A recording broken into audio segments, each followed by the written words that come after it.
وقت انسان کو حمد و ثنا کے ساتھ آغاز کرنا چاہیے، یعنی اللہ سبحانہ وتعالیٰ کی تعریف کرنی چاہیے، نبی صلی اللہ علیہ وسلم پر درود شریف پڑھنا چاہیے، اور اس کے بعد اپنی عرض رکھنی چاہیے۔ تو جس دعا کے آگے پیچھے درود شریف پڑھ لیا جائے وہ دعا بھی قبول ہوتی ہے۔ فضالہ بن عبید رضی اللہ عنہ سے روایت ہے کہ ایک مرتبہ رسول اکرم صلی اللہ علیہ وسلم تشریف فرما تھے۔ ایک شخص آیا اور اس نے نماز پڑھی، پھر کہنے لگا اے اللہ مجھے بخش دے اور مجھ پر رحم کر۔ تو رسول اللہ صلی اللہ علیہ وسلم نے فرمایا اے نمازی تو نے جلدی کی، جب نماز پڑھ چکو تو بیٹھے رہو، اللہ کی اس طرح حمد و ثنا بیان کرو جیسا کہ اس کا حق ہے، پھر مجھ پر درود بھیجو، پھر اس سے دعا کرو،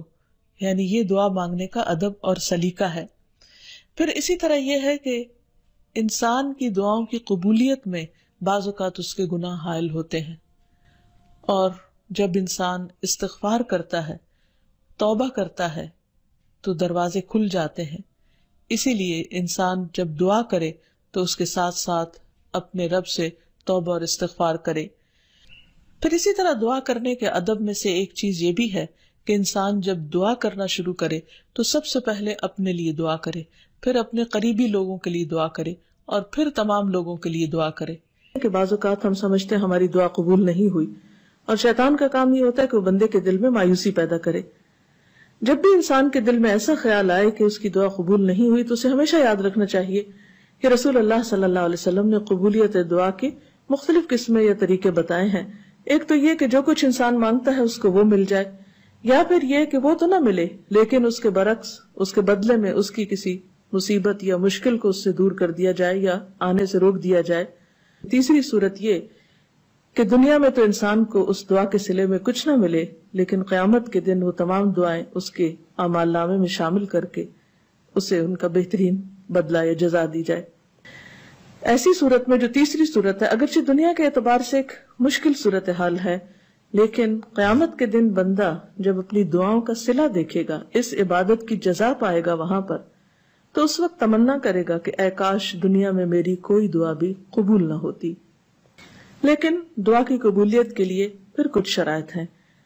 ایک بات تو یہ اس میں جو سب سے پہلے کہ انسان کا رزق حلال ہو، کیونکہ حرام کھانا انسان کی دعاؤں کی قبولیت میں رکاوٹ کا سبب ہوتا ہے۔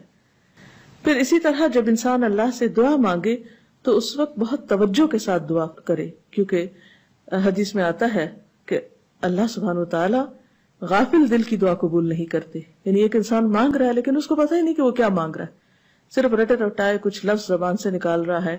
یا سنی سنائی کوئی بات دہرا رہا ہے، لیکن اس کے دل سے وہ بات نہیں نکل رہی ہے، وہ مانگنا نہیں، بس کچھ الفاظ کا پڑھ دینا ہے، تو یہ طریقہ بھی درست نہیں۔ پھر اسی طرح ہم دیکھتے ہیں کہ دعا سے بڑھ کر کوئی چیز اللہ کے ہاں معزز نہیں۔ حدیث میں آتا ہے لیس شیء اکرم علی اللہ من الدعاء، کہ اللہ کے نزدیک دعا سے زیادہ عظمت والا کوئی عمل نہیں۔ ایک اور حدیث میں آتا ہے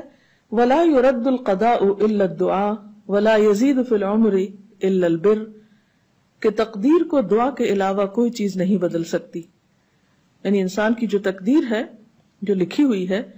اس میں تبدیلی دعا کی وجہ سے ہو سکتی ہے، کیونکہ اللہ تعالیٰ کے ہاتھ میں ہے سب کچھ۔ یمحو اللہ ما یشاء ویثبت، جو چاہتا ہے اللہ مٹا دیتا ہے اور جو چاہتا ہے ثابت کر دیتا ہے، لکھ دیتا ہے۔ تو بات یہ ہے کہ انسان کو ہمیشہ مانگتے رہنا چاہیے،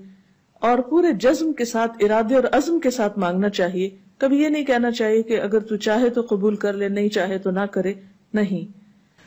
انسان دعا مانگتے وقت پورا یقین رکھے کہ اللہ تعالیٰ اس کی دعا قبول کر سکتا ہے، اور واقعی قبول کرتا ہے، کیونکہ حدیث میں آتا ہے رسول اللہ صلی اللہ علیہ وسلم نے فرمایا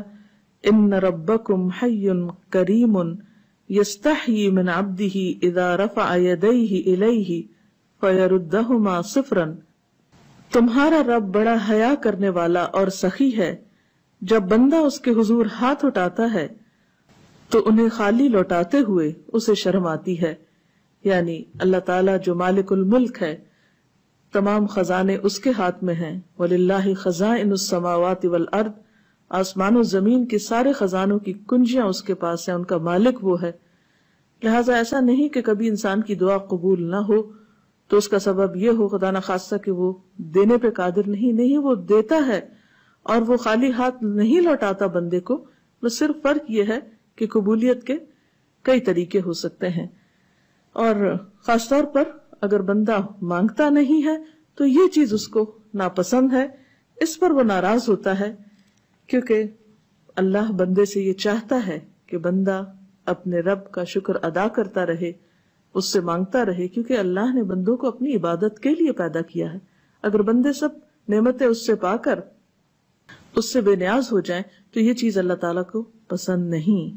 خصوصیت کے ساتھ جیسے دعا کی قبولیت کے اوقات ہیں، مثلا آذان سن کر اس کا جواب دینے کے بعد دعا قبول ہوتی ہے، تہجد کے وقت کی یعنی رات کا آخری پہر جو ہوتا ہے اس وقت دعا قبول ہوتی ہے. پھر اسی طرح عبادات کے بعد جیسے نماز کے بعد، قرآن پاک پڑھنے کے بعد، پھر روزہ کھلنے کے وقت، اسی طرح حج عمرے کے جو مختلف مناسک ہیں ان کی ادائیگی کے دوران، کعبۃ اللہ پر پہلی نظر پڑتے ہوئے. اس کے بہت سے ایسے مواقع کتابوں میں آپ پڑھ سکتے ہیں کہ جس میں انسان کی دعا رد نہیں ہوتی، قبول کر لی جاتی ہے. تو اس میں اگر انسان تھوڑی دیر کے لیے ارادتاً یکسوئی اختیار کرے تو انشاءاللہ اس کو فائدہ ہوگا.